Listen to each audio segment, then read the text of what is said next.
పాలమూరు రంగారెడ్డి ప్రాజెక్టుకి ఏం చేయలేదు అనేటువంటి విమర్శలు చేస్తూ ఉన్నారు బీజేపీ నుంచి, తర్వాత అధికార పార్టీ కాంగ్రెస్ నుంచి. మాజీ మంత్రి లక్ష్మారెడ్డి గారు ఉన్నారు, మాట్లాడదాం.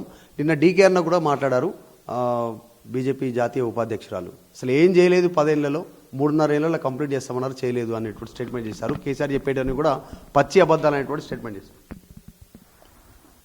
అసలు ముందు డీకే అన్న గారు ఆలోచన చేసుకోవాలి. ఇంతగా ఆమె మర్చిపోయినట్టుంది బీజేపీలో ఉన్నాని. కాంగ్రెస్ లీడర్ లాగా మాట్లాడింది. కాంగ్రెస్ మంత్రులు ఏం మాట్లాడింది, ఈమె కూడా అదే మాట్లాడింది.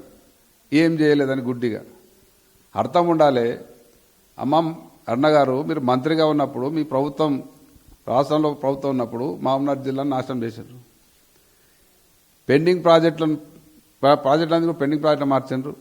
మా జిల్లాను వలసల జిల్లాగా మార్చారు, వలసలుగా పేరు తెచ్చారు, గొప్ప బిరుదు ఇచ్చారు మాకు మహబూబ్నగర్ జిల్లాకు. మనకు మరి అటువంటిది కేసీఆర్ గారు వచ్చిన తర్వాతనే కేసీఆర్ గారు ఈ దరిద్రుల పాలన వెనుకబడ్డ జిల్లాను, ఈ జిల్లాను ముందుకు తీసుకురావాలి, ఈ జిల్లా ప్రజలను బాగు చేయాలి, ఈ జిల్లా వ్యవసాయ రంగం నీళ్ళు ఇవ్వాలి, ఈ జిల్లాను ఆదుకోవాలని మొట్టమొదటి భారీ ఇరిగేషన్ ప్రాజెక్టు మహబూబ్నగర్ జిల్లాకి ఇవ్వడం జరిగింది. అది స్టార్ట్ చేస్తే అప్పుడు వీళ్ళే అడ్డం పడ్డారు, ఎన్నో కేసులు వేసిండ్రు, అడ్డం పడ్డారు. అయినా కానీ అన్ని అధిగమించి ఆ ప్రాజెక్టుని ఈ స్థాయికి తీసుకురావడం జరిగింది. కళ్ళు కనిపిస్తలేవా? అన్ని రిజర్వాయర్ కంప్లీట్ అయినాయి, పంప్ హౌస్లు కంప్లీట్ అయినాయి, టన్నల్ కంప్లీట్ అయినాయి, కెనాల్స్ కంప్లీట్ అయినాయి, ఇరిగేషన్ కెనాల్స్ కూడా టెండర్ కూడా పిలిచినాం. మరి ఇవన్నీ జరిగినాయి. ఒక పంపు కూడా టెస్టింగ్ పంపు కూడా ఆన్ చేయడం జరిగింది. పెండింగ్ ప్రాజెక్టులన్నీ కూడా రన్నింగ్ ప్రాజెక్టుల మాట కష్టపడి రాత్రింబావులు 6 లక్షల ఎకరాలు నీళ్ళు ఇచ్చినాం. ఈరోజు ఎక్కడ చూసినా నార్కన్లు కానీ, కొల్లాపూర్ ఏ ప్రాంతం, గద్వాల ప్రాంతం మొత్తం కూడా బ్రహ్మాండంగా నీళ్లు సస్యామలం అయింది. ఆ ప్రాంతం అంతా ఆర్డీఎస్కి ఏం చేయలేదంటుంది. మరి తుమ్మిళ్ళ ప్రాజెక్ట్ ఎవరు కట్టిండ్రు? తుమ్మిళ్ళ లిఫ్టిగేషన్ కేసీఆర్ శాంక్షన్ చేసి కంప్లీట్ చేసి నీళ్ళు అంచడం జరిగింది. అప్పుడు ఎవరు మాట్లాడలే. గమ్మత్ ఏంటంటే కేసీఆర్ గారు తెలంగాణ ఉద్యమం స్టార్ట్ చేసిన తర్వాత ఆర్డీఎస్ గురించి కేసీఆర్ గారు టాపిక్ తీసినప్పుడు మహబూబ్నగర్ జిల్లా కాంగ్రెస్ లీడర్కి ఆర్డీఎస్ అంటే తెలియదు. అది ఇదేంద్రబాయ్ ఆర్డీఎక్స్ అన్నారు వీళ్ళు. ఆర్డీఎస్కు భేదం తెలియదు. ఆర్డీఎస్ అంటే కూడా తెలియదు మహబూబ్నగర్ జిల్లాలో ఆర్డీఎస్. అటువంటి నాయకులు ఇప్పుడు ఈరోజు మాట్లాడుతూ ఉన్నారు. కేసీఆర్ వచ్చినాకనే మహబూబ్నగర్ జిల్లా గుర్తింపు వచ్చింది, మహబూబ్నగర్ జిల్లా అభివృద్ధి జరిగింది. కేసీఆర్ జిల్లా బ్రహ్మాండంగా వలసల జిల్లా వలసలు రిటర్న్ వచ్చిన జిల్లాగా మారింది. ఇలా తెలంగాణలో ముఖ్యంగా మహబూబ్నగర్ జిల్లా ప్రజలు సంతోషంగా ఉన్నారు, సుఖంగా బతుకుతున్నారు. అటువంటి మళ్ళీ 2 ఏళ్ల దరిద్ర పాలన ఆవరించింది. మరి డీకే అన్న గారు 2 ఏళ్ల నుంచి 2 తట్టల మట్టి తీయకుంటే కాంగ్రెస్ అడగలే ఇప్పటివరకు ఈ ప్రాంత ఎంపీగా. ఆమె బాధ్యత ఏంది? మహబూబ్నగర్ ఎంపీగా ప్రజల్ని నమ్మి గెలిపిస్తే మరి పెండింగ్ పార్టీని మాట్లాడతలేవు నువ్వు. తర్వాత మరి డిపిఆర్ రిటర్న్ వస్తే మీరు దాని గురించి మాట్లాడట్లేదు. 45 టీఎంసీలకి ముఖ్యమంత్రి లెటర్ రాస్తే దాని మీద మాట్లాడట్లేదు. అది విడిచిపెట్టి ప్రభుత్వం మీద విడిచిపెట్టి కేసీఆర్ బయటకు వచ్చిండని కేసీఆర్ మీద మాట్లాడింది. కేసీఆర్ బయటకు ఎందుకు వచ్చిండు? మీ దద్దమ్మ చేతకాంతనంలో బయటకు రావాల్సి వచ్చింది. డిపిఆర్ రిటర్న్ వచ్చినటువంటి అంశం ఏంది? బీఆర్ఎస్ హయాంలో డిపిఆర్ రిటర్న్ వచ్చిందని కాంగ్రెస్ చెప్తా ఉంది, మీరు చెప్తారు మీ అసమర్థత వాళ్ళని చెప్తారు.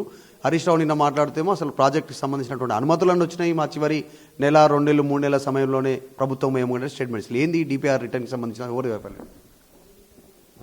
హరీష్ రావు గారు చెప్పినట్టుగా దాదాపు అన్ని అనుమతులు మా టైంలో రావడం జరిగింది. ఈ డిపిఆర్ రిటర్న్ అంటే వాళ్లకు 90 టీఎంసీలు కాదు 45 టీఎంసీలకి పెట్టండి, ఈ ప్రాజెక్టు కట్టండి, దానికే మీరు లెటర్ రాయండి అని చెప్పి డిపిఆర్ రిటర్న్ పంపిండ్రు. దీన్ని ప్రజలకు తీసుకురాలేదు. సరే ఏ టైంలో వచ్చింది కొంచెం పక్కెడితే మరి 2 ఏళ్ళు మీరు ఏం చేశారు? డిపిఆర్ రిటర్న్ వచ్చిన తర్వాత మరి మీరు ఏం పని చేశారు దాని మీద? ఇంతవరకు ఏం దాన్ని తీసుకోలేదు, దాని మీద ప్రజలు పెట్టలే, దాని మీద యాక్షన్ తీసుకోలే, డిమాండ్ చేయలే కేంద్రాన్ని. మళ్ళీ ఉల్టా 45 టీఎంసీలు లెటర్ రాసిండ్రు. అంటే అర్థమైంది మీరు 45 టీఎంసీలు ఒప్పుకున్నట్టే కదా. మరి అది చేస్తుంటే ప్రభుత్వం చేస్తుంటే డీకే అన్న గారు ఏం చేసిండ్రు? ఆమె ఎంపీగా ఆమె బాధ్యత కాదా? కేసీఆర్ని విమర్శించడం ఒకటే తెలుసు కానీ మరి పని చేయడానికి శాత కదా. ఈ ప్రాజెక్టు పెండింగ్ అవుతుంది, ఎందుకు పెండింగ్ అయితే అడిగేది పోయి కేసీఆర్ వచ్చి అడిగితే నువ్వు మళ్ళీ కేసీఆర్ మీద మాట్లాడుతావు. కాంగ్రెస్ లీడర్ లాగా మర్చిపోయినావు కాంగ్రెస్ లీడర్ అని. ఇంకా కాంగ్రెస్ లీడర్ అనుకుంటున్నావు, ఇప్పుడు నేను బీజేపీ లీడర్ అమ్మా. ఇప్పుడైనా మాట్లాడండి, మరి ఒక ప్రతిపక్షంగా మాట్లాడండి. మీరు ఎంపీ, మరి ప్రతిపక్ష నాయకురాలు, మరి ఆ ప్రాజెక్ట్ పెండింగ్ పడుతుంది, దాన్ని కంప్లీట్ చేయాలని ప్రభుత్వం ఒత్తిడి తెచ్చేది పోయి ఉల్టా కేసీఆర్ మీద మాట్లాడడం సరైనది కాదు. డీకే గారు ఇప్పటికైనా అందరం కలిసి మనం ప్రతిపక్ష పార్టీలుగా కాంగ్రెస్ ప్రభుత్వం ఒత్తిడి తెద్దాం, ప్రాజెక్టు కంప్లీట్ చేసుకుందాం, జిల్లాను సస్యామలం చేద్దాం. మీరు గ్రౌండ్లోకి వెళ్దాం అనుకుంటారు, పాలమూరు రంగారెడ్డి ప్రాజెక్టుకి సంబంధించి కృష్ణా గోదావరికి సంబంధించినటువంటి నీటి పంపకాల విషయంలో మోసం చేస్తుంది కాంగ్రెస్ అని మీరు కార్యాచరణ సిద్ధం చేసుకుంటారు.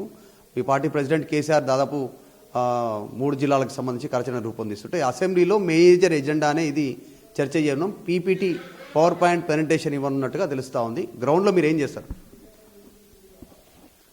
గ్రౌండ్లో చేసే ఉద్యమం చేస్తాం, అసెంబ్లీ ఖచ్చితంగా దాని గురించి మాట్లాడతాం. అసెంబ్లీ పెట్టమని తెలుసు వాళ్ళకి దమ్ముంటే టైం అసెంబ్లీలో మొత్తం పవర్ పాయింట్ ప్రజెంటేషన్ ఏర్పాటు చేస్తారు.